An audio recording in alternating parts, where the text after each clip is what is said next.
لئن اخرجوا لا یخرجون معهم، اگر وہ نکالے جائیں گے وہ ان کے ساتھ نہیں نکلیں گے، وَلَئِن قُوتِلُوا لَا يَنصُرُونَهُمْ، اور اگر ان سے جنگ کی جائے گی تو وہ ان کی مدد نہیں کریں گے، وَلَئِن نَصَرُوهُمْ لَيُوَلُّنَّ الْأَدْبَارَ، اور اگر کہیں ان کی مدد کر بیٹھیں گے تو فوراً بھاگیں گے، پیچھے دکھا دیں گے، ثُمَّ لَا يُنصَرُونَ، اور پھر ان کی کہیں سے مدد نہیں ہو سکے گی۔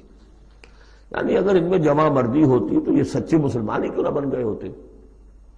ایمان لائے تھے، اگر ہمت ہوتی ان میں، کوئی قوت ارادی ان کی صحیح ہوتی، کوئی غیرت اور حمیت ہوتی، کوئی اپنی ہی ذات کی عزت کا کوئی خیال ہوتا، تو یہ ہرچے بادہ باد پھر ایمان لانے کے بعد ان کا طرز عمل جو ہے کیوں نہ وہی ہو جاتا کہ جو اہل ایمان کا تھا۔ بودے ہیں، بودے ہونے کی وجہ سے تو نفاق پیدا ہوا ان میں۔ اب اگر یہ کہتے ہیں کہ ہم تمہاری مدد کریں گے اور لازماً لڑ جائیں گے، ہر ایک سے لڑ جائیں گے، تو یہ سب جھوٹ ہے۔ اول تو یہ کہ اگر یہ نکالے گئے تو وہ ان کے ساتھ نہیں نکلیں گے، ان سے جنگ کی گئی تو ان کا ساتھ نہیں دیں گے، اور اگر کوئی اکا دکا میں سے ایسا نکل بھی آیا سر پھرا کہ جو اپنے اس وعدے کو پورا کرنے کے لیے ان کے ساتھ شامل ہو کر جنگ کرے گا، تو پھر یہ کہ جھٹ وہ بھاگ جائے گا، میدان چھوڑ جائے گا، اور یہ کہ پیٹھ دکھا دے گا۔